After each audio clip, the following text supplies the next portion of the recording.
I know part of this article gets into both the postal workers and the student movement, which have some, I guess, tangentially involved with locally. So it'll be interesting to see where this goes. I skimmed some of it just to see whether I wanted to cover it, and I thought this was interesting. So we'll read it.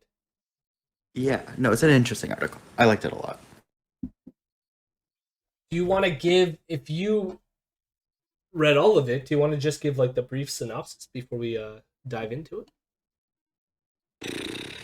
I haven't read it in a while. It was just one of the ones that I had bookmarked. And I didn't actually go over it again today because it's the last day before school and my sister wanted to watch Spider-Man 2.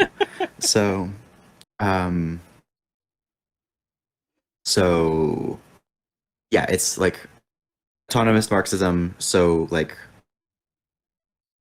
mostly independent, like independent of party formations, and autonomy in workplace is kind of like easiest simplified way to like describe it, and like it goes through a bunch of like different I think it was from the perspective of a like specific group in the 60s and 70s, and from what I remember it was mostly like the new tendency movement. Yes, new tendency. Yeah. uh I Such a only weird. remember the postal workers. I don't remember if they were working somewhere else as well. But it kind of gets a little bit into like we talk a lot about like casualization of labor and like gig economy bullshit and blah blah blah blah blah. And it's like you can kind of see it even this early in like some of the like stuff going on. It's I don't know. It's still like it's interesting. Let's It's a dive good in. I article. put in. I And it put just like on. goes through the history. I'm gonna put on. I gotta wipe the scuzz from it, but I'm gonna put on my shades. These are my Pride uniform glasses. You got the.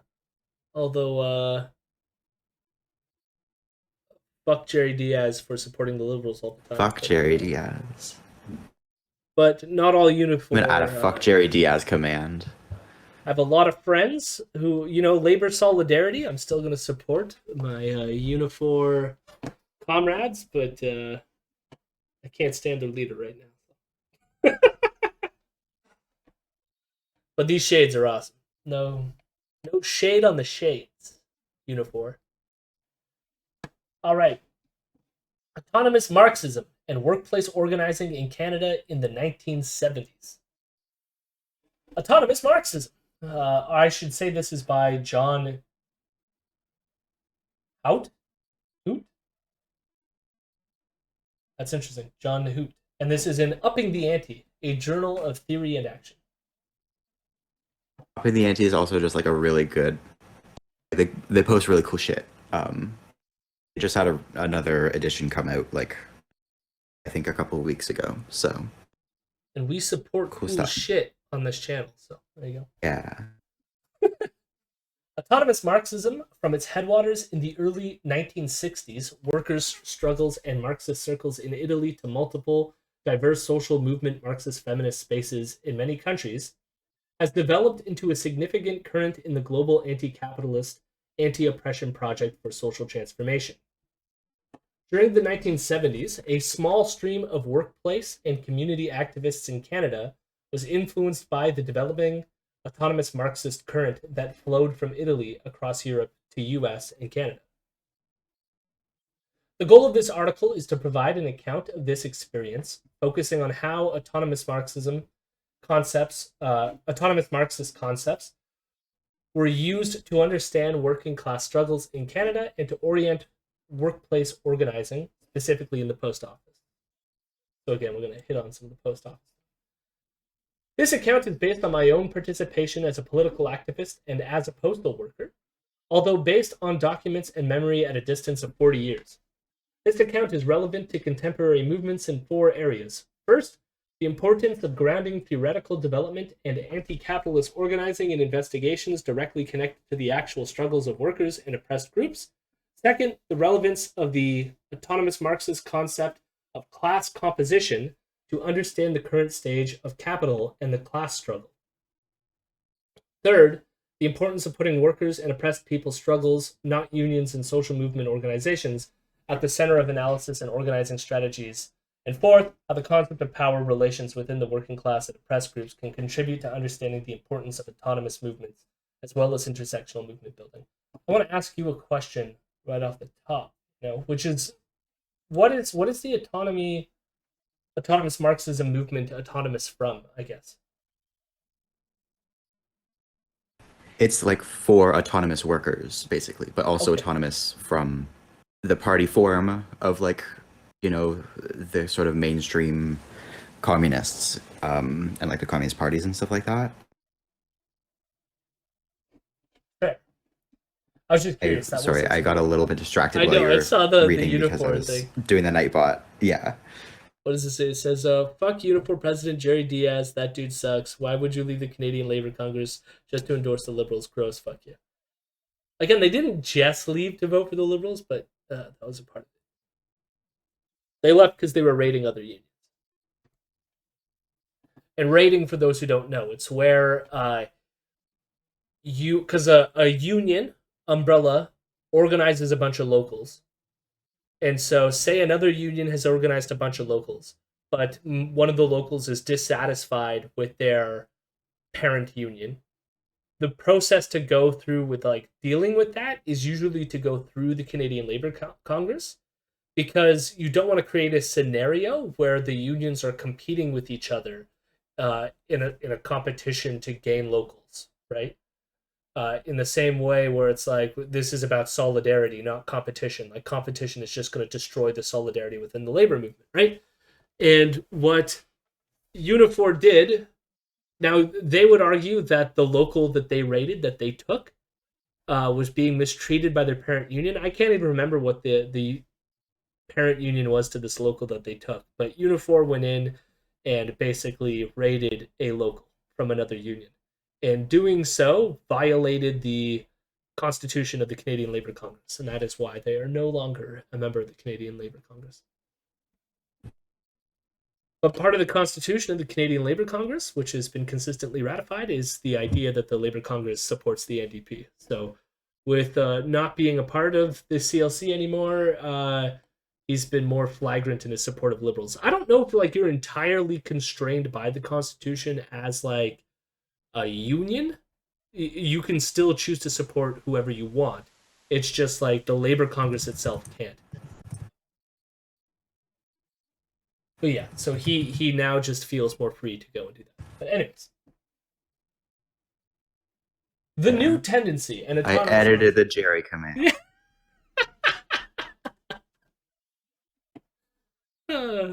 Fuck Unifor President Jerry Diaz. That dude sucks. Why would you leave the Canadian Labour Congress? You raid other locals? You endorse the Liberals? Gross, fuck you. Okay, there, fair. There we go. Better? Yes, our command is now Still have... historically accurate. I forgot we had that Carlist dude. Oh, yeah, shit. I still have a Carl command. Is that, other than us joking about it, it's is there ever going to be a scenario where another Carlist shows up? I hope so. That'll make my day. I hope so. All right, moving on. The new tendency in autonomous Marxism. The small autonomous Marxism stream in Canada was a part of the New Tendency, a 1970s network of activists, mainly from the student movement. We were influenced by powerful examples of workers' struggles, particularly the May 1968 general strike in France and the wave of workplace and community struggles in Italy from 1969 onwards. Struggles in the US, Quebec, and the rest of Canada also turned our political organizing towards the working class. The New Tendency criticized the weird to say it that way. New tendencies? The NT. The NT. Yeah, sure. The NT criticized the understanding of working class held by both old leftist Marxists and the new Trotskyist and Marxist-Leninist groups as abstract and unchanging.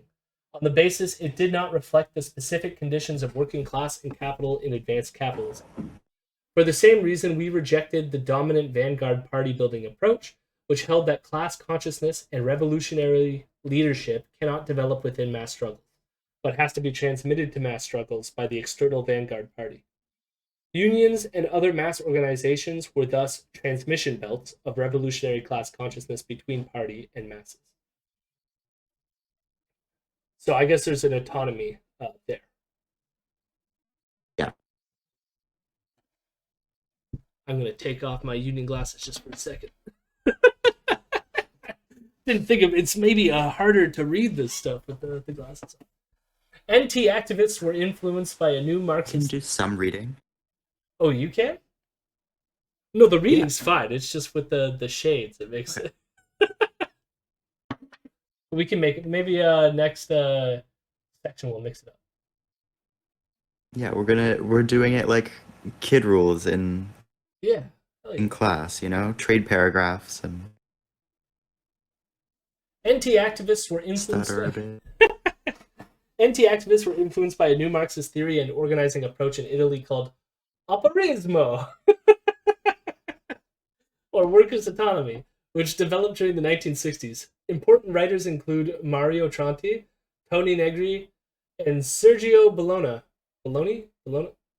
Anyways, when the massive worker and student movements erupted in the late 1960s, the development of workers' autonomy merged with these movements and was the foundation of several new autonomous political organizations.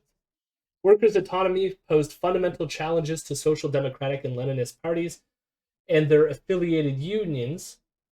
Struggles at large plants demonstrated that a new layer of young, unskilled workers was generating demands for delinking wages from productivity and for wage equality across job classifications.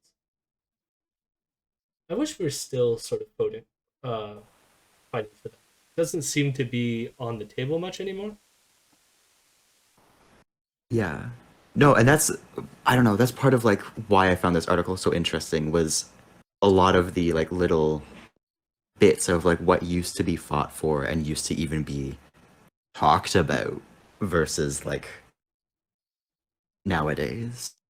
Because I think like by having the kind of like staggering that we do currently, it perpetuates this idea that some jobs are better than other jobs. And like implants that in our collective consciousness where it's like, why do some people make millions of dollars? Meanwhile, people who are doing something that's less sexy or something like this is getting paid way less. Well, but like, why do people in one plant, like, why does the forklift driver get paid more than the dude putting like the screws on the tires at a car factory or whatever? Like, it's unequal. Yep. I don't know. These actions were framed explicitly as anti-capitalist attacks on the wage-labor capital bargain and on the organization of work as a weapon to enforce capitalist power.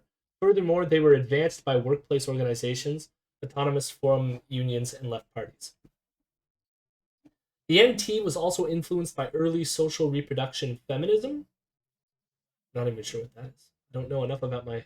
So social reproduction is the theory behind like the work that gets done that is both underappreciated and unpaid by women within the household, basically. So it is the like reproduction of the social norms within the household and like of the ability for the worker then to go work, basically. Funny thing is, like, I knew all that theorizing, but for some reason the name just was like bloop.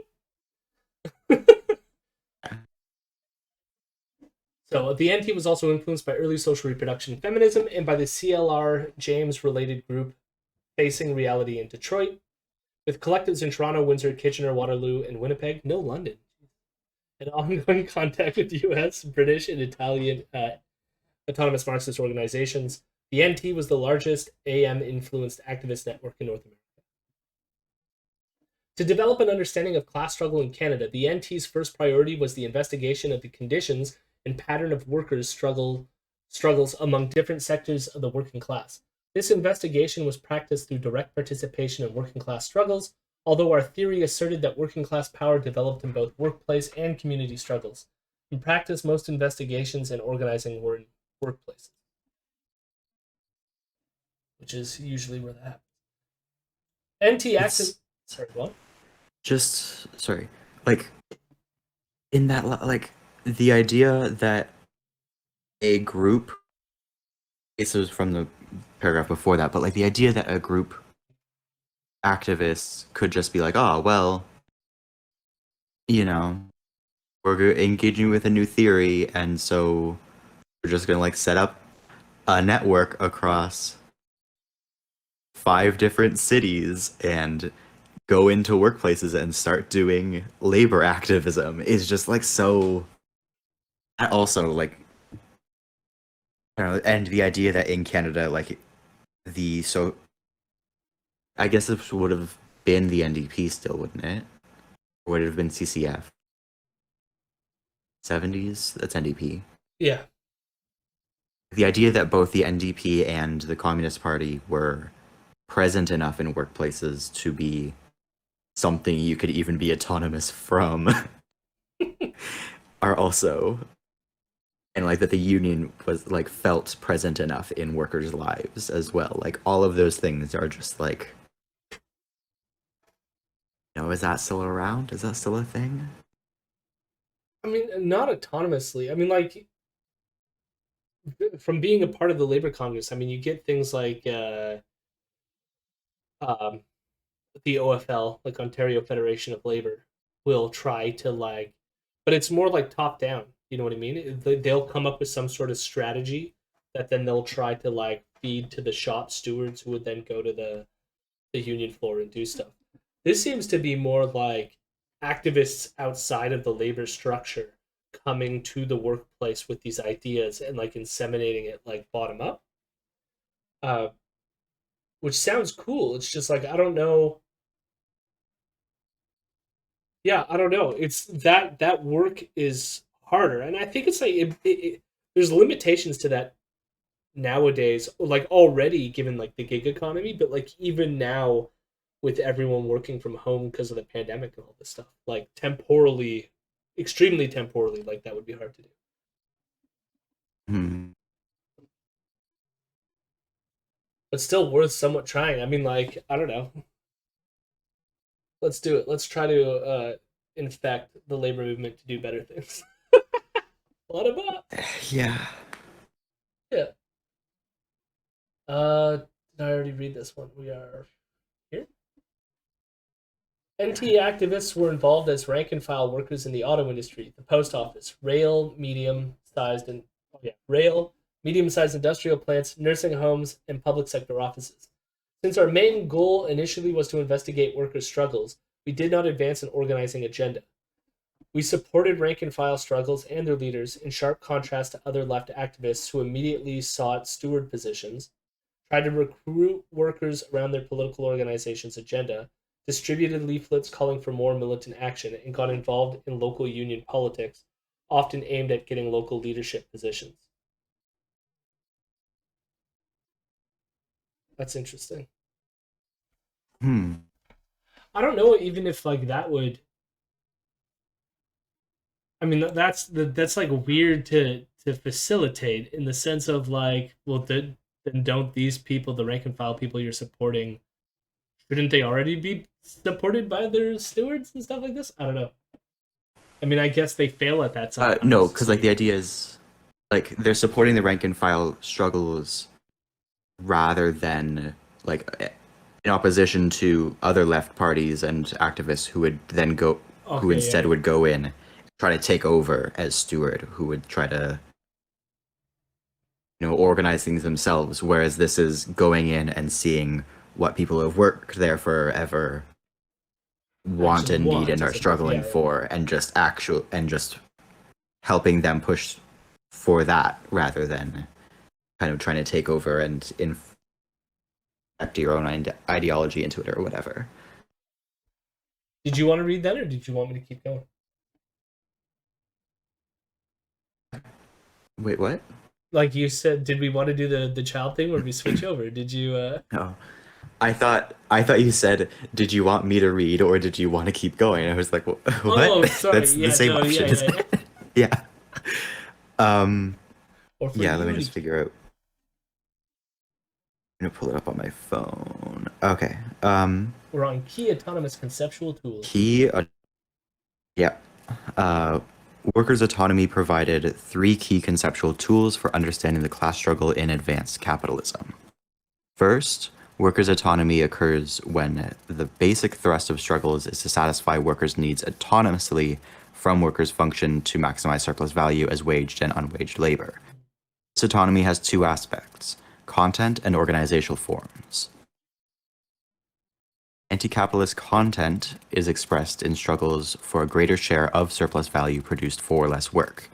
In short, the struggle for more wages for less work. When this content circulates throughout the working class, it attacks the basic mechanisms of capitalist accumulation, thus creating a crisis for capital. The autonomous form of workplace struggles is reflected in struggles apart from the control of unions, whose function under capitalist law is to contain workers' share of surplus value within profitable capital accumulation and to reinforce workers' subservience as wage labor. The second key concept is the wage relation and wages as a power relation between capital and the working class. The wages won by workers in different sections of the class are a reflection of the relative power won by workers against capital in a given sector.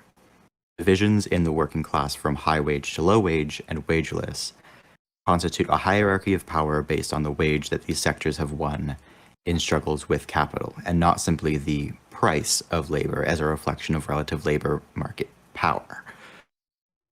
I was gonna, yeah, I was gonna say with the paragraph above too, which is that there is a limitation to the radicalness of unions as top-down structures, given their work within the legalism of the country. But that is something that we've talked about before on the show. But like, there is a sense in which, like, yes, it's like they're not trying to destroy capitalism per se. What they're trying to do is to maintain that a good chunk of that capital will end up with the workers. Um, which is something, but Yeah, it's not yeah, the like overthrow of capitalism. unionism is ultimately like a stopgap measure. It's Yeah. a, you know, you unionize and then you push for higher wages so that the workers can live slightly better, but you can't push for wages so high that the company would no longer be making a profit because it's capitalism and everything is structured around profit. It doesn't matter if that profit margin is, you know, slim enough that paying your workers a living wage would make it no longer profitable. Like, that's why they like cut down on unions so much, even though ultimately, like, I don't know, you can see it in O'Toole's plan, right? Where O'Toole wants to have a worker representative on the board of major companies. And that is what the conservatives in Europe did to undermine the um sorry, there's a like sound in the back of my ears. Undermine like, the union struggle and the labor struggle more generally is, you give people it's a buyout basically. Like, Yeah. you make people more invested in their workplace, and so that means that they have to care that it starts making a profit. It's a problem similar to co-ops, and it's a problem um somewhat similar even to like home ownership, where you know cheap homes were encouraged after World War One in order to quell unrest and to like tie people to capitalism. Because if you're worried about making your mortgage payments all the time, then you don't really have enough. Then you're more invested in making more money and also more invested in making sure that the system survives, because otherwise you're not able to pay for your home. Um, Yeah, But yeah, it's and I do see that. I mean, like this gets into some of the other things that I say in other instances where it's like it's about getting as much power as you can to free up space for the more radical change in the future to a certain extent, which is why. But well, plus like on top of that, like the structures of union themselves lend themselves to more like your ability to reach workers, or like the resources are there to do some additional things that you might not be able to do by your own, just sort of like struggling to motivate people. So there are mhm. things there that are, even though they won't necessarily be the thing that say overcomes capitalism. Uh, they can at least work towards the ultimate goal. The Yeah. other thing too is with the second paragraph. I was just going to say there's this idea too. Like I'm surprised that like this doesn't like affect people who like get so sunk into the like the meritocratic aspect of like wages that somehow your wage is a reflection of your worth or how much you put into it. Because I mean like this is talking about it on terms of like union negotiations. So it's the fact that like teaching assistants at Western University might make more than teaching assistants elsewhere because we've been a union longer and have won more victories and therefore have a better wage maybe than other places, something like this, right? And so that tells you that it has nothing to do with like the price of labor as they put here, but having to do with how well you were able to, given your worker solidarity, get a better wage in your workplace, right? So it has nothing to do with like the amount of effort and other shit that you put into it. So I mean that's it in the labor context, but outside of the labor context, you still get disparities in wages, and it still puts a like it still undermines the idea that somehow the wage that you make is a reflection of like what you deserve because you put in like X amount of effort or something like this, right? Mhm. I just find it funny that like for some reason, like given all of this, there's still people out there that are like, yeah, meritocracy. The wage you earn is Yeah, because it sucks. you earned it because your boss knows exactly how much you're worth. Yep. Your boss takes one look at you and is like, "Ah, I know how much to buy you for." Yep. It's even grosser when you put it in But that context. Jesus Christ. yeah, no, yep, it's Yeah. uncomfortable. Um, Class composition is the third key concept, analyzing how capital transforms the composition of labor power in the production process, the goal of undermining the basis of workers' power in a particular organization of production. Different class compositions in various historical stages of the struggle between workers and capital also reflect different leading political class compositions within historically specific anti-capitalist contents and forms of struggle. For example, in the 19th and early 20th century, when the production process was centered on skilled workers, their power was based on employers' dependence on their skill and the difficulty of readily replacing them, thus providing a limited weapon to bargain wages and control work. At this stage, the struggle for workers' control of production expressed the anti-capitalist political content, and workers' councils or shop steward councils expressed the organizational form of the most developed power of the working class struggle against capital. Capital's response to the cycle of struggles dominated by skilled workers' power was to recompose the working class by de-skilling the production process and by the widespread adoption of mass assembly production. This undermined the material basis of skilled workers' power by enabling employers to introduce unskilled workers into the production process, drawn widely from both within national borders and globally.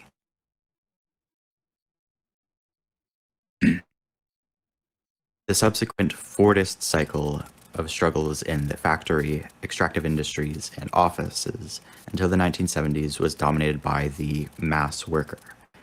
Lower skilled and paid, readily hireable, trainable, and replaceable, thus increasing capitalist power in the struggle with workers over the share of value produced.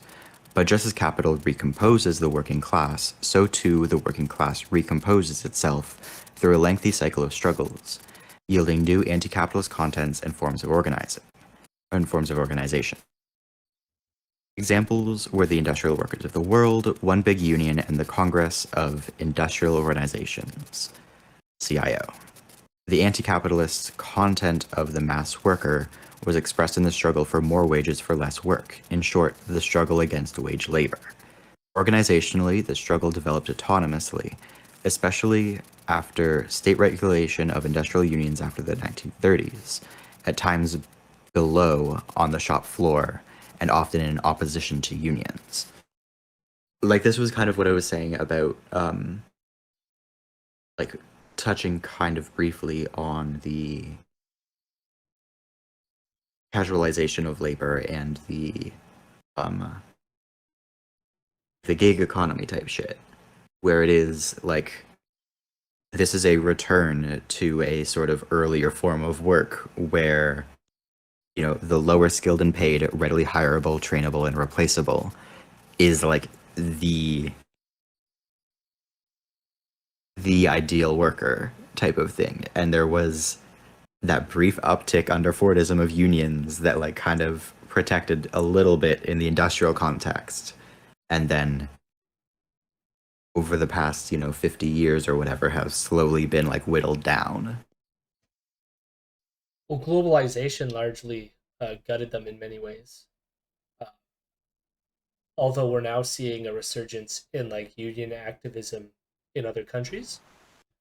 Uh, Yeah.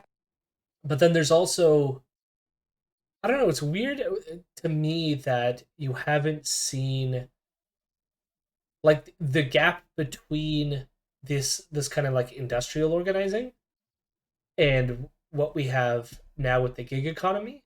It seems to have skipped over the like service industry, which like you're starting to see small gains in the service industry now, where you have like Starbucks or McDonald's in various places being unionized, but like it's not as widespread as you would expect. And like I wonder if that has less to do with the kind of job it is and more with just the neoliberal project that happened in the 80s, you know?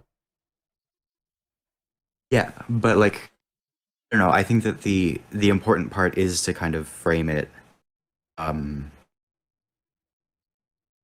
in the context of like this is a return to a form of capitalism that like if anything, it's not that pre-neoliberalism that was the norm. That was an overwhelming exception to the norm of capitalism being a death march and a like just hugely dehumanizing and hugely underpaying and hugely casualized system of labor. And I, Ducars yeah, mentions like that they're not a fan of the term unskilled labor. It's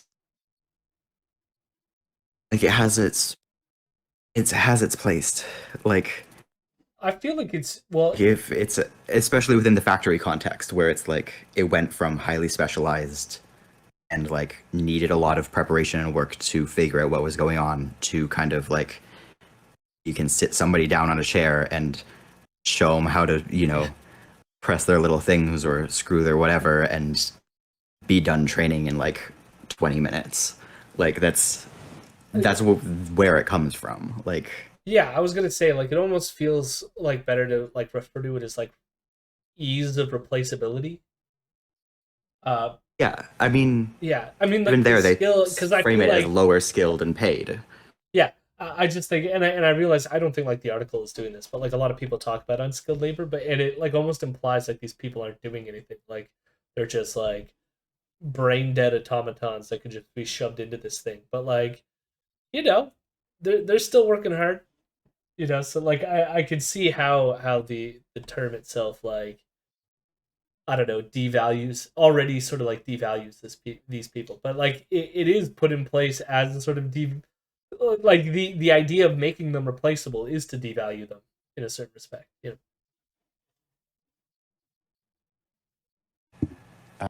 If you can read the next little bit, because I really need to go Yep. pee. So I'll be right back. Postal workers, postal workers' struggles in the 1970s. Post office provided an extraordinary site to investigate the struggle of workers and capital in advanced capitalism. In an era prior to electronic communication and to the partial privatization of mail services, businesses depended almost entirely on the post office for print communication.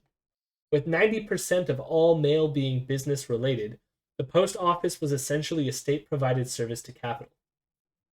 Still is technically, with Amazon now. Postal workers' struggles were massive. Between 1970 and 1975 alone, there were 28 strikes and work stoppages, 26 of which were illegal. Yep. Montreal, Toronto, and Vancouver were the epicenters of this contest between postal workers, capital, and the state. The main downtown postal terminal eventually became the main focus of Toronto AM activists. Several worked at the main downtown postal terminal for up to 4 years and produced 3 major articles about their work. Until the early 1970s, the core of the postal production process was a manual sortation system. Workers' sorting speed and instant recall of hundreds of destinations were central. Workers' power was based on the employer's dependence on their skill and the difficulty of replacing them through minor changes in the production process or during strikes. The post office job classification system and corresponding wage hierarchy was organized around skilled sorters as a benchmark for unskilled workers. Post office jobs classification corresponding wage hierarchy was organized around skilled sorters as a benchmark for unskilled workers. Interesting. The union representing inside workers until the mid 1960s was the Canadian Postal Employees Association, founded in 1911 as a craft union for killed workers only. Killed? I imagine that's a typo, given the next sentence after the comma there, or semicolon. So founded in 1911 as a craft union for skilled workers only, unskilled inside workers were included after 1928. CPEA's priority was to use the real, though limited, power base of skilled workers in production to gain acceptable wages and working conditions. I mean, there's also these internal dynamics at the postal services workplaces now. I mean, but like the divide there is actually now between keep workers unkilled. Yes, please. I mean, the reason why I initially didn't sort of like catch it because I thought it was going to refer to like workplace injuries. Like, it's like, yes, we should be fighting against killed workers, and then it was like killed workers only, and then I was like, what? Yeah. But yeah, currently at the postal offices, the management or supervisors are unionized under PSAC. So you have this thing where like they still bargain with the government of Canada for their wages and whatnot, but then they're a union, but they're also supervisors of the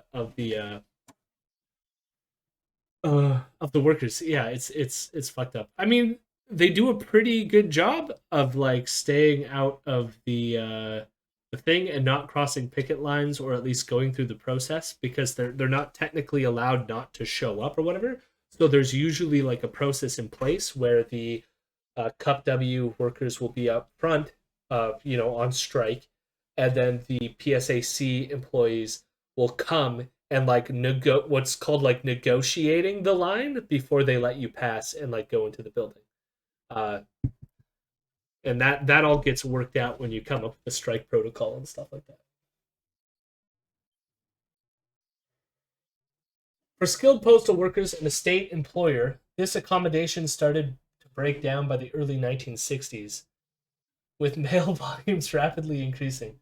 The employer tried to increase productivity and lower wage costs by hiring more unskilled sorters. Average wage levels fell further behind other sectors.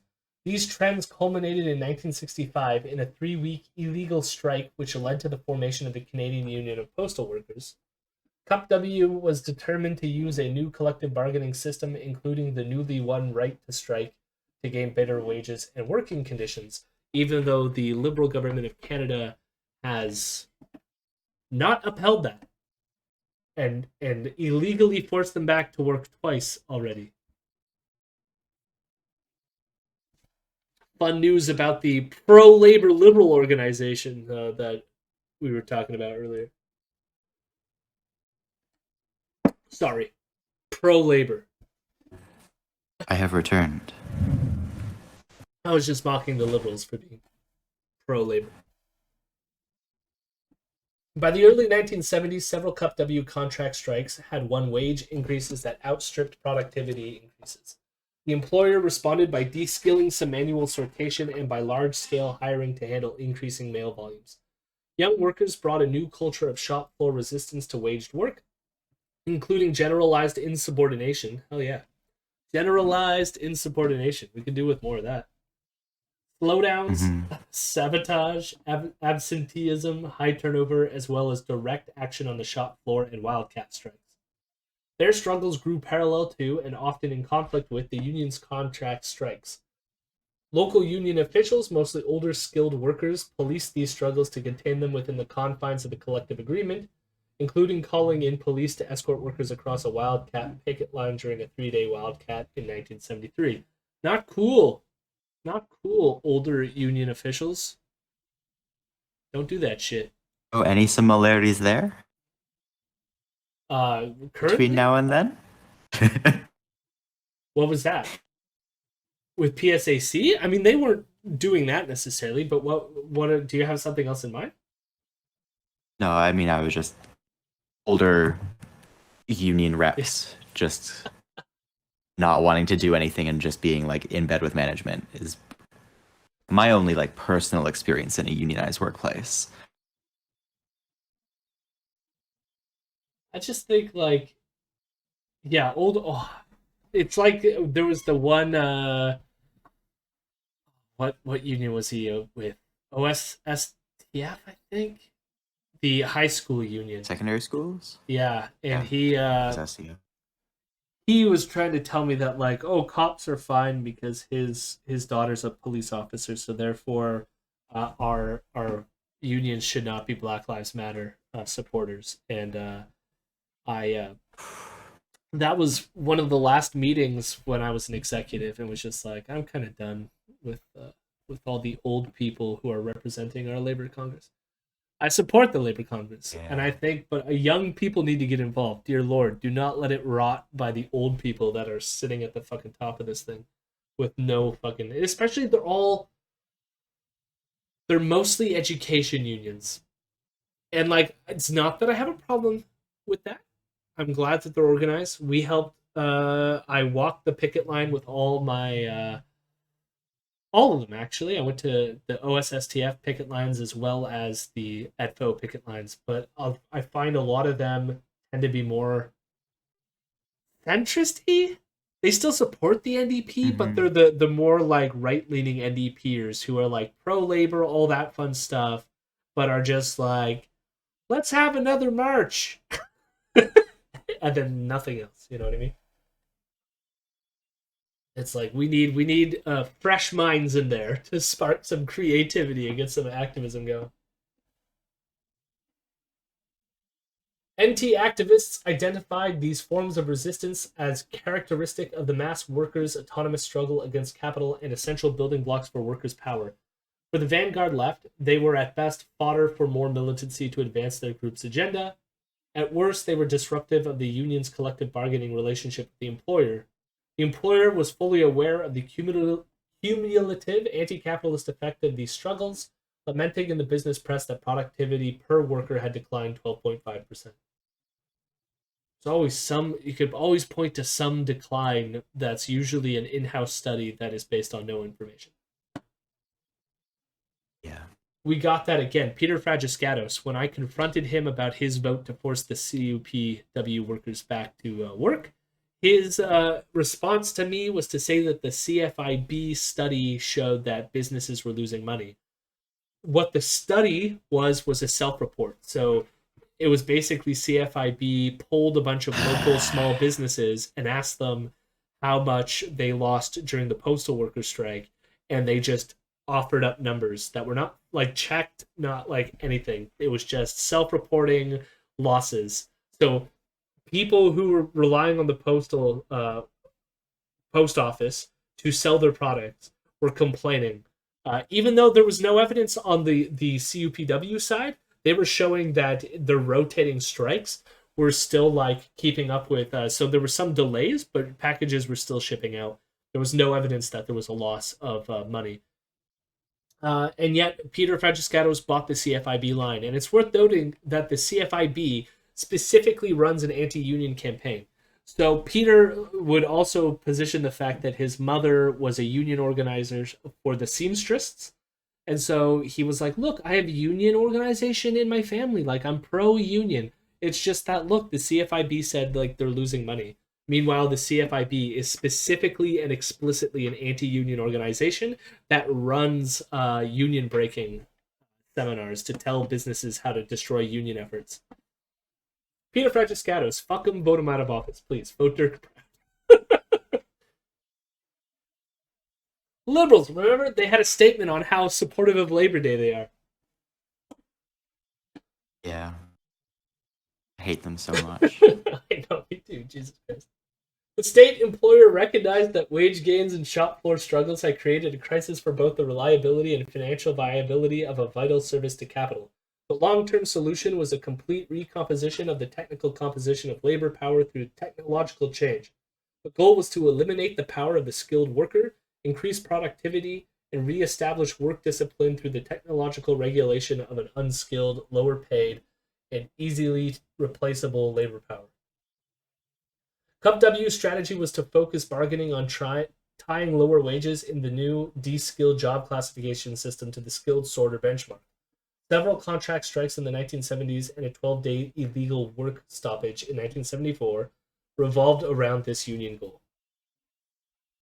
The NT activists' perspective was that in the new unskilled production process, job classifications were no longer based on real skill differences and served the employer's interest to divide workers and to create an artificial job mobility ladder.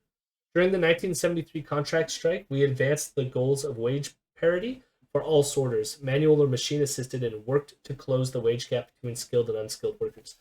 This is actually, I'm surprised they're not hitting on it here. This is actually a common strategy that employers do nowadays to get around unions, is they'll sort of like circumnavigate the collective agreement to create like new roles.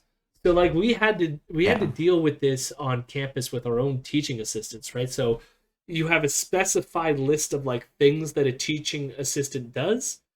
And one of the things we do, for example, is grading.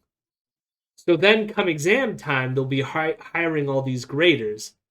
When it's like you could have hired like TAs to do that, but then they'll go to like Craigslist and they'll say, well, they're not teaching assistants because they're just grading. They're not doing any of the other stuff we're doing. And we're like, yeah, but that falls under our rubric. The other thing is they'll even give those graders that they hired other roles. Like they'll just be sitting in the class. They'll just be teaching, assisting the teacher in many capacities, but they're not teaching assistants. It's like, and I'll just point out too, Ivy Business School. So if you know Ivy Business School, they're the ones connected to Western University. They're our business school. They fucking did this shit all the time. All the time. Fuck Ivy. Fuck Ivy, indeed. Except for that one dude we covered who was pro getting rid of the Ontario flag. On that topic alone, based. You went to Ivy? I did not go to Ivy, but I was the communications chair with our union. So I had to talk. We had some of our union members were a part of Ivy, so that's why I know about this. And I sat in several meetings with our university fighting with them about this because they were trying to replace. We found that there was, I think they fought a bunch of this at the labor board. I don't know how far it went because this like overlapped with like my tenure, but like there was a ton of people that we didn't know about that were like literally teaching assistants. They were doing everything that we were doing.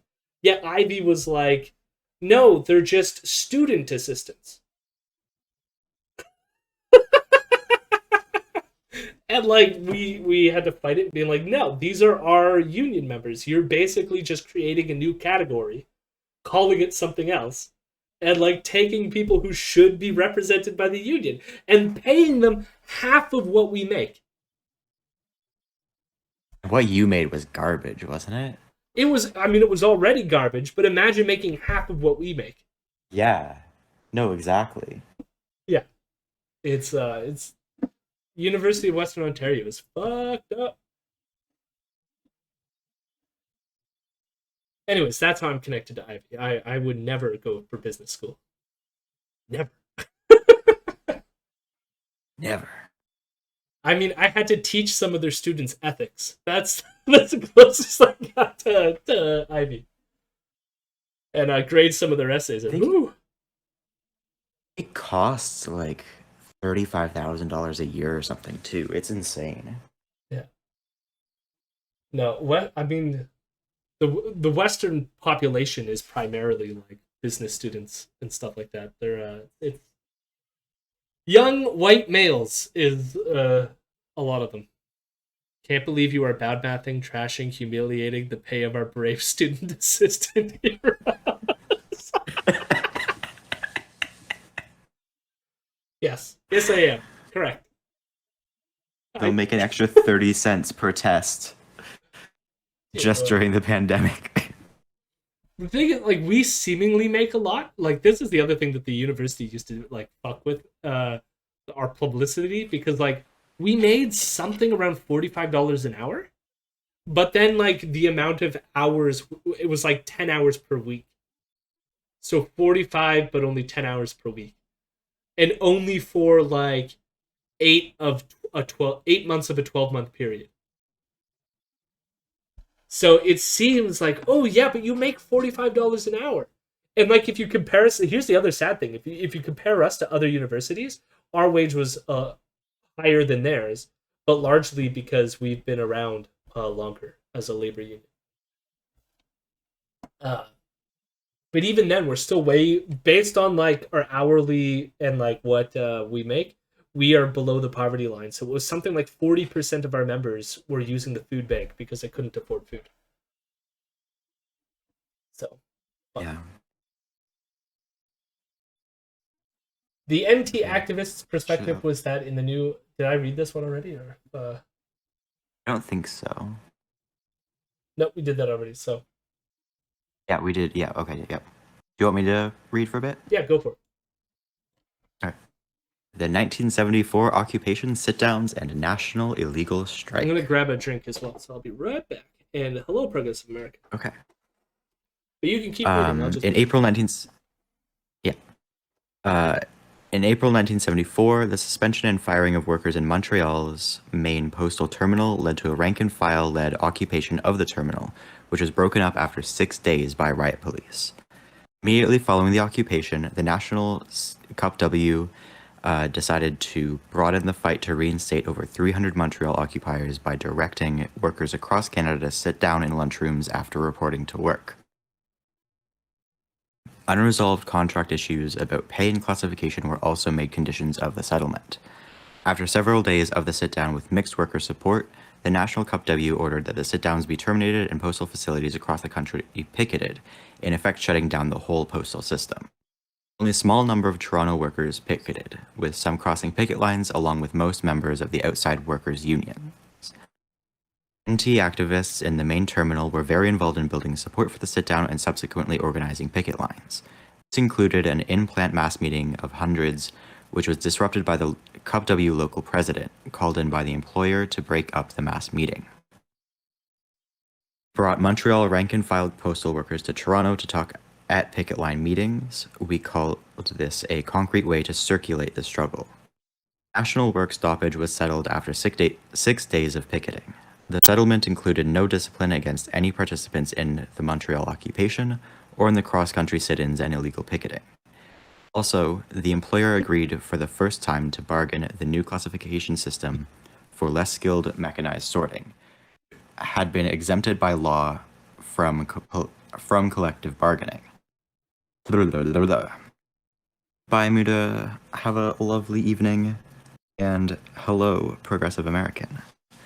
Bye, Muta. Supreme. I just realized you couldn't hear any of that. That's okay. But where Basically, in the thing are we? The tepid rank and file support is the first Oh, of the paragraph. I read a couple of them. But it was talking about the strike, the sit down and then strike in 1974, because some workers were fired in Montreal, and so CUP W National called for a sit down for a few days, and then ended up picketing with some workers crossing picket lines and other stuff like that. So NT helped with the picketing.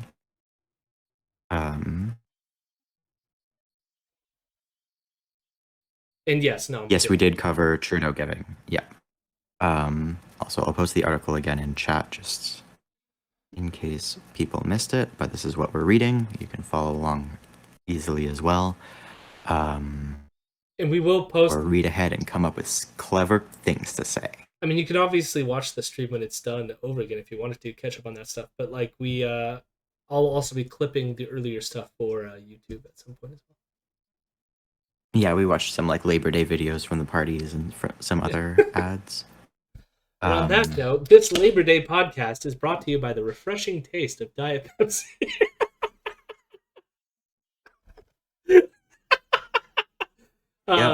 Although fuck PepsiCo for treating their workers like shit. They recently were on strike, but they came to an agreement. Although I don't know that it was a good agreement, but it was. The strike is no longer happening either way. Yeah.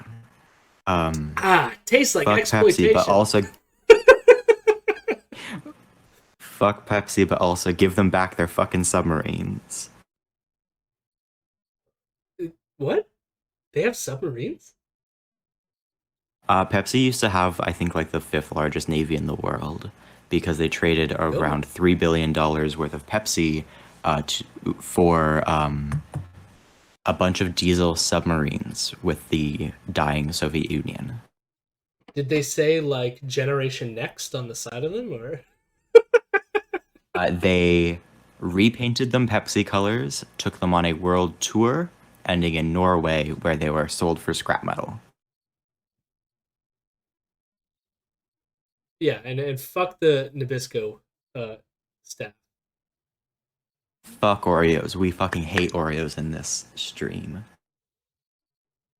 They do, yeah. I am a guilty Oreos consumer. Occasionally, I haven't consumed some in a while, so I guess pro on that. But they do use what is it, palm oil, which is causing deforestation and other shit. So, yeah. Anyways, continue. The tepid rank and file support in Toronto during the 1974 sit-down and picketing led to a critical reassessment of our assumptions about workers' autonomous struggle and our role as rank-and-file activists. We concluded that workers were prepared to fight for their own autonomous interests, which most fundamentally was the struggle for more money and less work, but not for objectives and methods of struggle dictated by the union from the top down. We understood from meetings with Montreal workers that the main differences between the two sites were the explicit awareness in Montreal of the workers' autonomous interests and the level of rank-and-file organization. We were faced with many questions. How to articulate workers' autonomous struggles and demands workers would take up as their own. How to relate such demands to the collective bargaining strategy of a new, militant, national and local union leadership. Forms of autonomous organization. More broadly, how would these issues play out in other workplaces in Canada where the level of autonomous struggle was less developed? How would autonomous power in workplaces stimulate and be stimulated by struggles outside the workplace? For example, by the wageless, including women, the unemployed and poor, and students. Before I continue, I assume that including women is the framing of social reproduction again. Yes. It was an awkward well, yeah, because they already employed, specified, including women. Well, they specified outside of workplaces, right? So that's why. Yeah, yeah. Before I go on though, I just remembered something, which is Emily Leadham. I don't know if they still do their show. No, they must have ended it. I hadn't listened in a while, but they used to do a podcast on prairie labor politics, and they now work for Press Progress. But they are releasing this thing here, Shift Work. So it says, Happy Labor Day. The first edition of Shift Work, my national labor newsletter for Press Progress, went out this morning. Every Friday, receive a roundup of news, strikes, and organizing across the country. Sign up here. So if anyone is interested I'm in gonna go do that right now. that might be a good resource. And they are awesome. Very awesome. I discovered Emily through, I guess, there was a Kian Bexty clip that was going around where Kian was trying to, do their ambush style, gotcha journalism, rebel news style. And Emily just stood there playing a song off their things so that it wouldn't be able to be posted on their site because of copyright violation. And I was like, that seems cool. So they do good work. So I recommend people to sign up for this. Considering that we're promoting labor today, probably a good resource. Signed up. Dope. And now I will continue reading. The Wages for Housework Collective and the Dissolution of the NT. In mid-1974, the women in the Toronto NT Collective left the mixed local collectives in the new tendency to form the Wages for Housework Collective. Several reasons underlay this decision.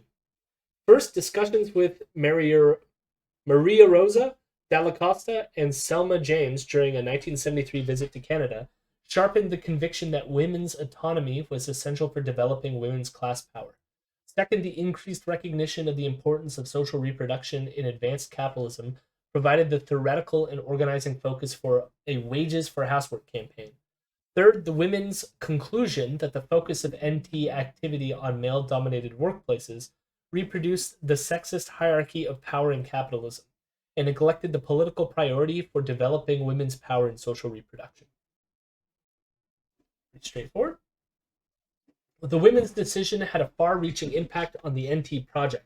By 1975, the remaining AM-influenced men in Toronto, now organized as the Struggle Against Work Collective, SOC, decided to abandon the NT's investigation participation workplace approach and instead proposed that priority be given to the spreading of the struggle against work perspective through the preparation and distribution of political materials with the aim of collectivizing experiences of struggle and generalizing the content and direction. That was a long statement. We decided to discontinue direct involvement in the Toronto Post Office, soon followed by a similar decision by the Windsor Auto Workers Group. The broader New Tendency Network and the newsletter were also discontinued, as it more articulated components decided that emerging political differences had outgrown the political basis of the NT. In part, the men's decision reflected the inconclusiveness of discussions about how to move forward after the 1974 post office sit-down and strike. It also reflected SOC's developing understanding of power relations between different sectors of the working class, influenced by WFH. Initially, the autonomy... Wages for housework. Yes. No, I was going to say that again, but I thought we already... Yeah. Initially, I also had to remember, so I said it as soon as I remembered it. Initially, the autonomy of struggles by women and other less powerful sections of the working class was framed as the precondition for developing the power of women. At times, women's struggles could be in conflict with the male workers' struggles, particularly if the latter were simply protecting their own power and material gains, but not always, as CUPW demonstrated in 1975, by winning prorated benefits for part-time workers, mostly women, a first in collective bargaining in Canada. However, relations of power came to be understood by WFH and SOC to mean that only the struggles of the less powerful sections could increase the power of the whole class, Over the following year, that view hardened into the position that struggles by more powerful sections for more power against capital could only advance at the expense of the less powerful. You get a lot of that today too, of infighting between various union groups based on Yeah. their earning potential, and Yeah, even and but you can kind of see that it's not wrong either necessarily. Like if you look at a lot of like unionized work in the sense of like, teachers and somewhat nurses, but not really, and like the more higher paid like professional unions, office workers and whatever, where it's like they'll fight for their own interests, but often like that's it. Like it is kind of they'll fight for higher wages when they're already making kind of like way, way, way more than like most still unionized workers. Um, and it's kind of difficult because it's like, oh, you want to be making like 150,000 a year when like most people are making less than 30. Like it's a hard thing to square, and also like I don't think it would be as hard if the sort of like solidarity of those who were doing better was felt by those who are doing like way, way worse. well, that's the thing. I mean, like we experienced that ourselves, given like I've already described our working conditions and how poorly we were paid, and the kind of conditions we existed in. And there was like internal disparities in our union between like because most of our union members are well off, the professional class in a lot of respects. So you had government employees working things like in the revenue agency or the border agency, uh, or food inspectors, right? So you have all these groups, and then you have us lowly TAs. It's very hard, that struggle within our union, to get the broader, even just our own unions, like dedication and support to our struggle, which in some sense required a lot more than like these other things. But then you have the disparity where we're like, well, we're all paying our dues equally, and we're like, why are we spending all of our time focusing on you? And it creates like these internal dynamics that are like really shitty.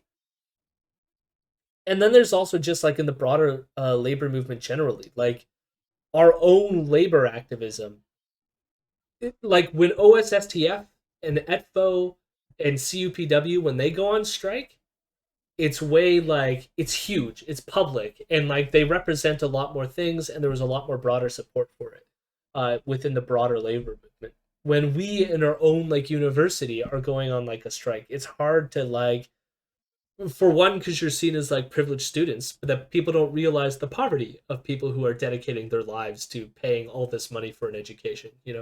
Uh, I don't know, these dynamics just exist that create these like gaps in solidarity, and I just wish like for my own part, I walked the line of all those unions. I helped hand out shit for UASA, which was our like professor association. They're not technically a union, but Yeah. Well, I don't know, and even like that is difficult because there's the difference between contract professors and tenured professors. It is like it is both a huge difference in like pay and respect and everything like that, and also a huge difference in like feelings of solidarity, kind of like even within our own local, you had the people in the STEM fields who get way more grants and subsidies from the government than we do in the arts, and so there was like disparities even there. Mo. Mo, although Yeah, Mo's good. The issue is like Mo's colleagues mainly. yeah. No, I was just teasing. No, I mean because like Um, there was aspects in which I was better off than some of my colleagues, but less because of like government subsidies and more to do with the fact that I had a spouse that like worked a job that wasn't in the education sector, So it was like I was in a more I guess quasi stable position than other people that lacked any of those like outside support. hmm.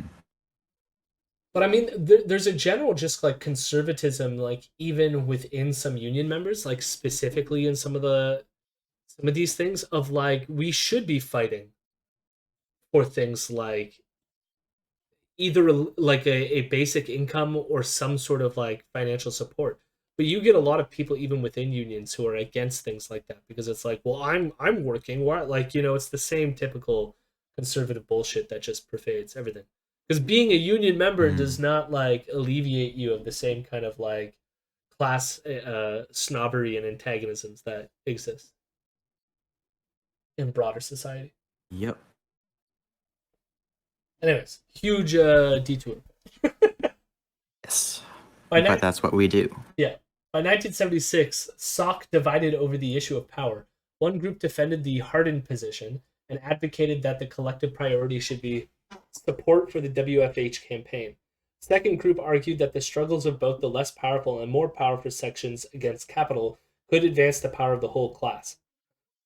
Activists in more powerful sections, in solidarity with activists in less powerful sections, needed to determine the conditions in which what we called the circulation of power between sections of the class could be advanced.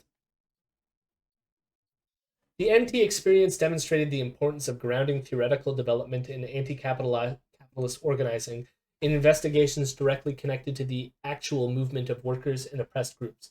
The focus of investigations has to be uncovering the anti-capitalist content and forms of movements, not fitting movements into the theories, strategies, and organizational forms appropriate to earlier periods of capitalism. Any theoretical perspective, including autonomous Marxism, which is disconnected from real movements, runs the risk of becoming an abstract theory rather than an instrument to empower workers and oppressed groups themselves to transform the world. I mean, this is why I do feel like we need the younger members a part of the Labor Congress. We need some fresh, creative thinking within our labor movement. You want to take over the next section?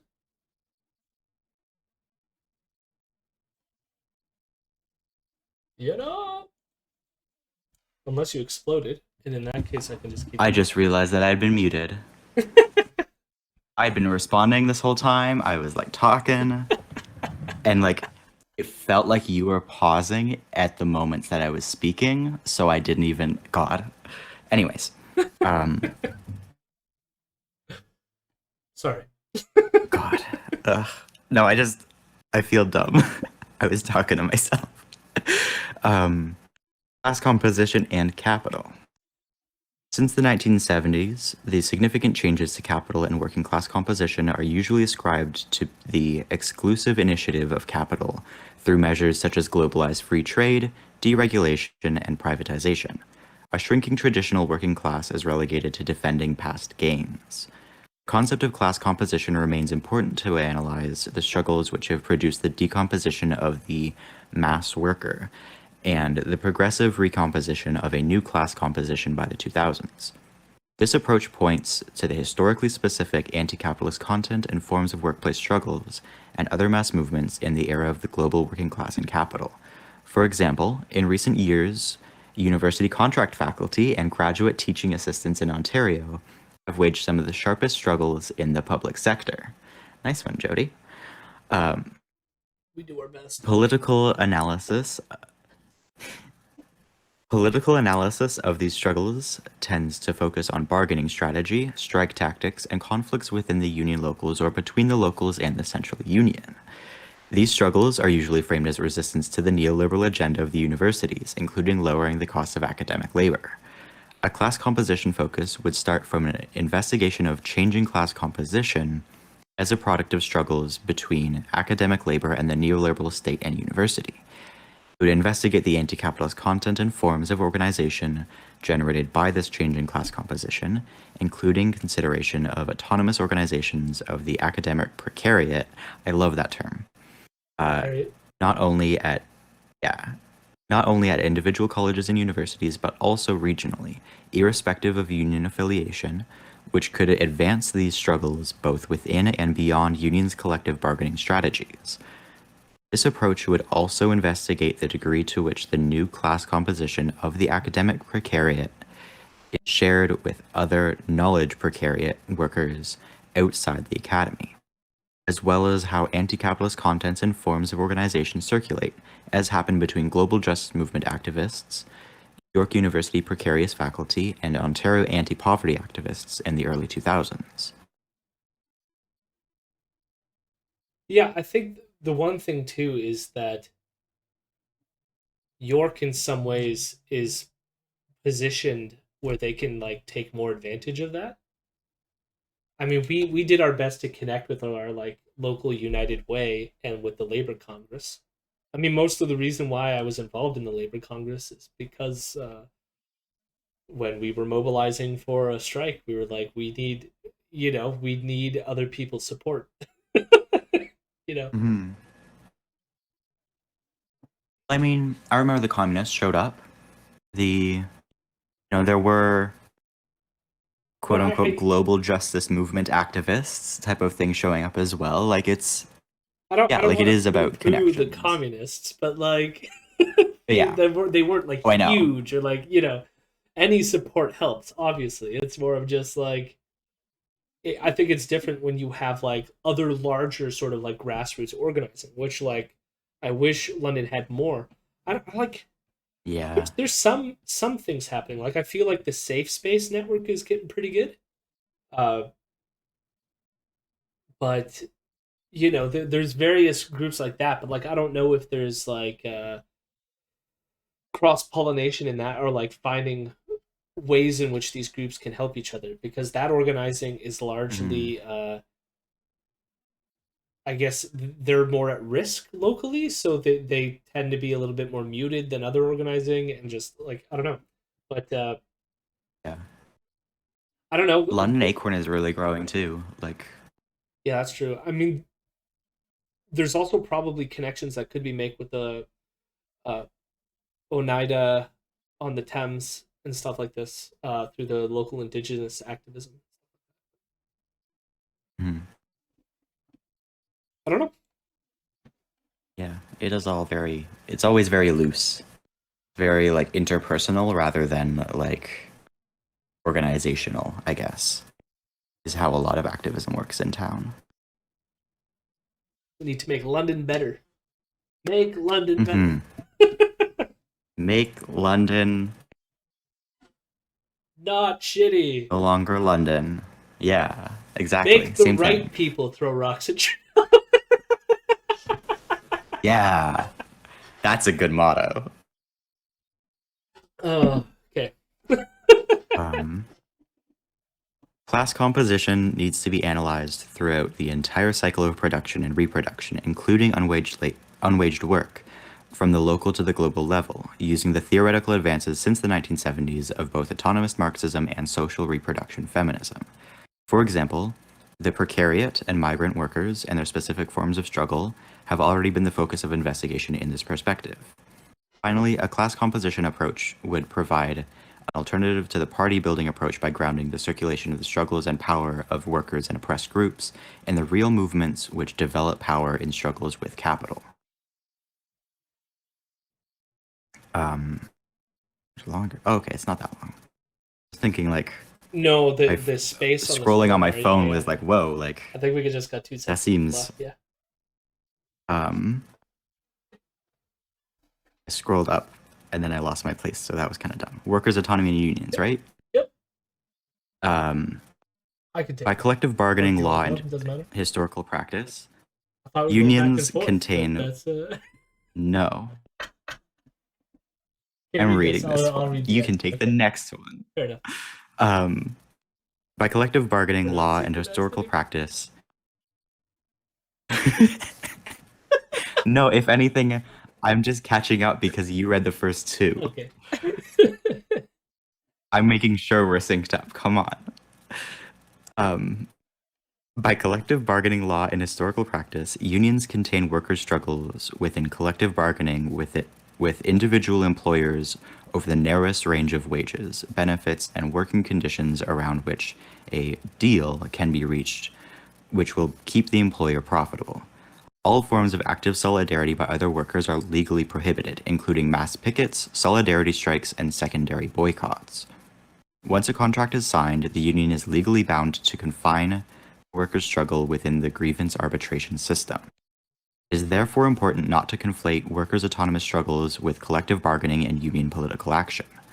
The self-activity of workers' struggles is the basic building block, even when it has little formal organization and only embryonic class consciousness. The priority is to develop workers' autonomous power. How to do this, through independent worker organizations or within unions, is a tactical question. Workplace organizing can no longer be theorized or strategized with an exclusive workplace focus. For example, precarity is common to most workers today, with a resulting lack of workers' connection with a single workplace or with strictly workplace-based organizations or unions. The most innovative organizing of wage workers today is community-based rather than workplace-based. Examples are the independent community-based worker centers such as the Workers' Action Center in Toronto, as well as the movements for the $15 minimum wage in Canada and the US. Keep in mind this article is from 2016. Yes. But I mean, the $15 minimum wage fight was like very like keyed in. Like I remember, like even when I was a part of the union, like that was the one group that we did reach out to. I mean, like they didn't have like the same sort of like organizing base within like London, but like we ended up going to Toronto and like marching in solidarity with them and stuff like that. Yeah, and like they had a small like presence within London 5 years ago, but it was mostly out of the Labor isn't... Congress. All right, it was like the OLF and the CLC that were like doing it mostly like through the unions. Yeah.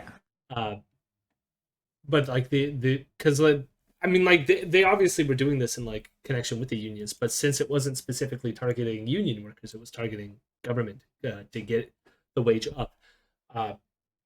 The grassroots movement within Toronto itself was a lot more like untethered from the unions in that respects, even though like obviously like they were connected in solidarity building. Yeah, I mean like even like we had like connections with other academic sectors. I know we reached out to both like McMaster's and also York, especially with all their strike potential. Mm. And we had like we shared a parent union with Queens, so we did a lot of like cross strategizing with them as well.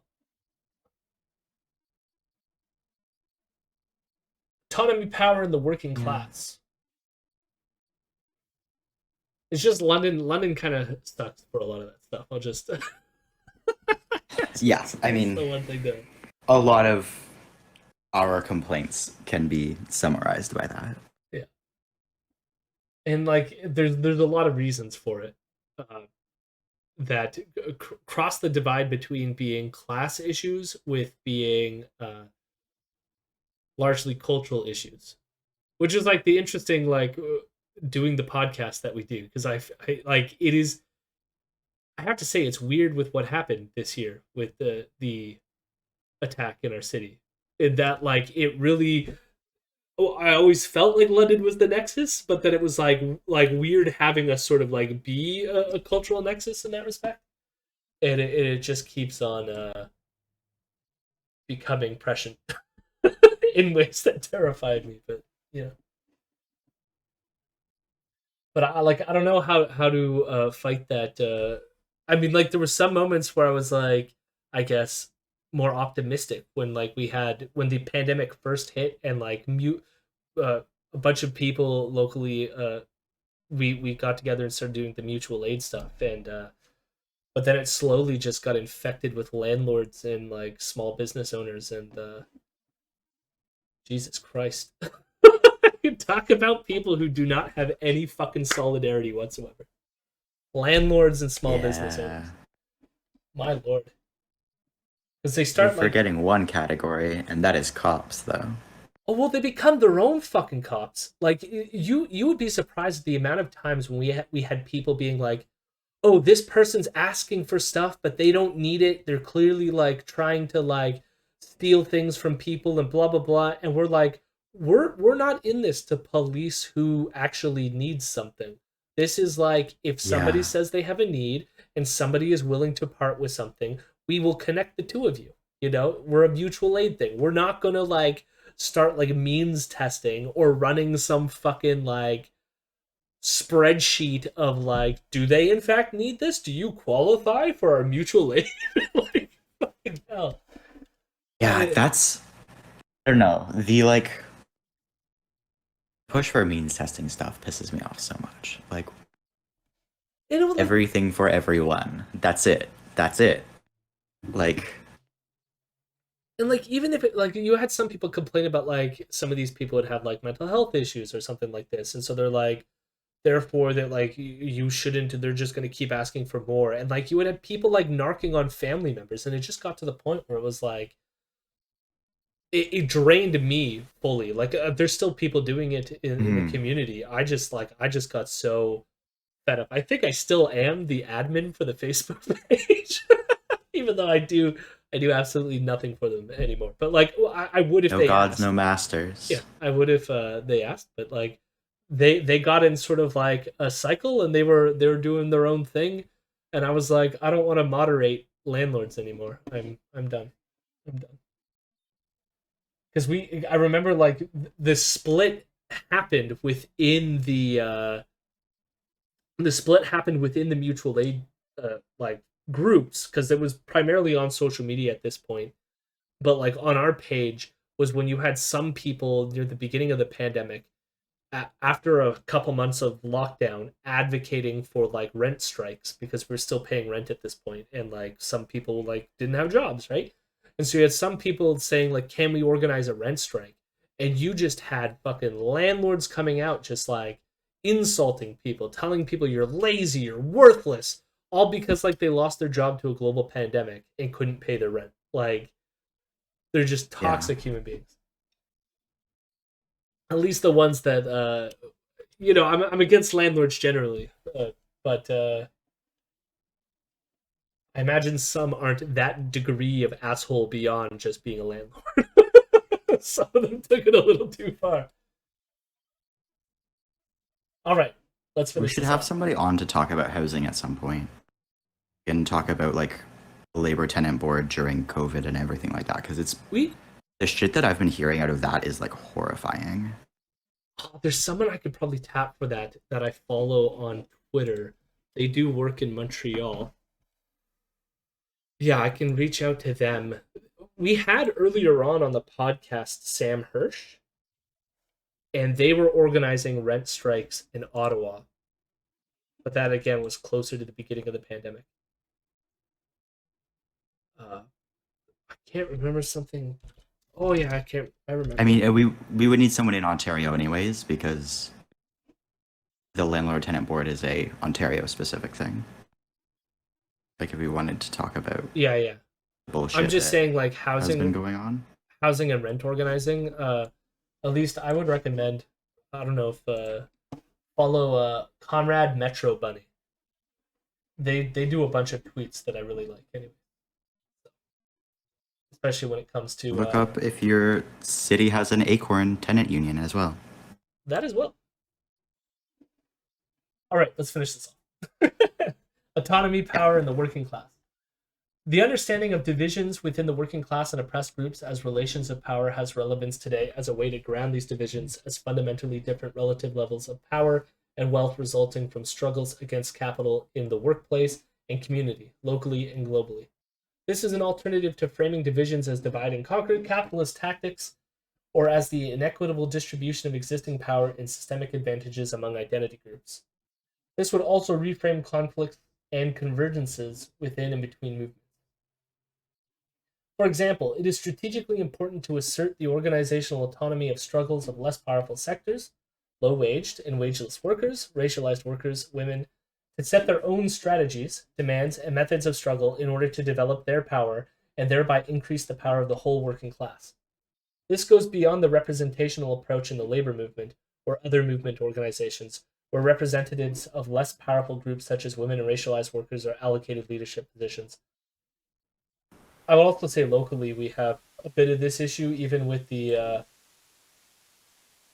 uh, I can't remember the word he had for these components or compositions or whatever.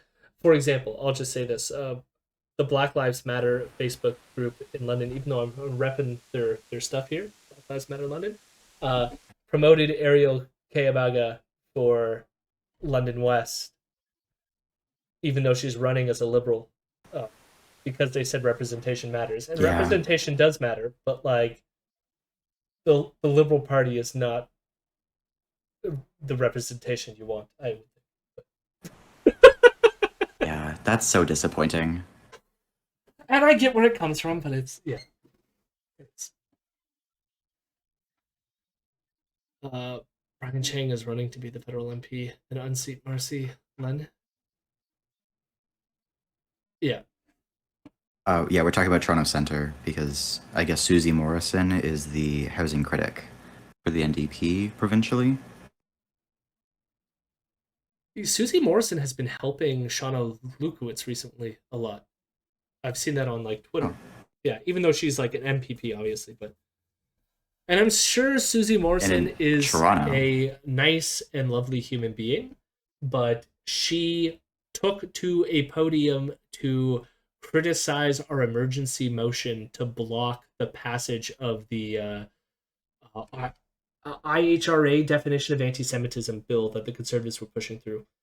So the fact that she didn't have solidarity with Palestinians really annoys me. So obviously she's going to do better than any of the other persons running in that riding, and so like sure, vote for Susie Morrison, but like that really pissed me off. Just have to say. Yeah. You know, it is what it is. Anyways, real autonomy means supporting spaces in movements where women, racialized groups, and other oppressed groups can set their own priorities and methods of struggle. For the more powerful sections, active solidarity, not control of the struggles of the less powerful, can increase the power of both the less and more powerful. An example would be unions making the struggle for a living wage for all, waged and wageless. Yeah, okay. A top priority within their own organizations while accepting the autonomy of the low-waged and wageless to determine their own campaigns. And then getting their members to show up. That would be... Because they often do that promoting within the union, but make them show up. Yeah. These 4 areas of relevance of the NT workers' autonomy experience have remained at the center of activist experiences in mass movements and political organizations since the 1970s. It is ultimately up to the current generation of activists to decide what can be learned from past experiences to address these issues and movements today. Interesting. Gary Kinsman, I follow that person on Twitter, I think. He wrote Upping the Anti #1. Look at that. Pretty sure I followed him on Twitter. Yeah. Could be a different Gary Kinsman, but we follow each other. Look, Gary Kinsman follows our podcast on Twitter. Look at that. Hell yeah. What is he? Radical Noise. .ca. Queer and anti-capitalist activist, author, and researcher. There you go. Cool. Fun, all the little connections that we have. Let's grow ourselves a community. Thanks. I want to say thanks for people who stick around. I even though we dropped off, I think the election coverage is more stimulating for some people. But you know, Yeah. part of me is like I want to cultivate some education and some learning, and you know, we do it once a week, even if we get a bit of a drop off. We do what we can. We're learning here. This is good. And maybe we can grow this to something at some point if we get more people watching at some point to do some organizing from this in some capacity. It would be nice. I wonder, like, I feel like Twitter poll wouldn't be like the best place to do it because like our main followers might use it, but then also like other people who just don't watch anything would show up. Let Jody and Vienna read it. Yes, thank you. That's all I want. But just like a poll of like what kind of things to read or like whatever. Like I want things that people would like enjoy, you know? I think part of it is because like I have fun with all of them. yeah. It's just kind of like I have difficulty because I'm just choosing articles I like so far, and that's kind of like the main. And part of it too is there's an element here where even if it was just you and I reading an article and no one was watching, I'd still do it. Because like part of it's like I Okay. feel like we're learning stuff out of it anyway, so it's not like it's going to waste or anything like that, you know. It's just like it Yeah. would be nice if other people were interested, but I part of me gets it. Some people are like, oh, I don't want to read some like Marxist organizing stuff. I wanna hear Jody and Vienno dunk on PPC semen retention. Hello, my rebels. Hello, my rebels. I'm a good boy.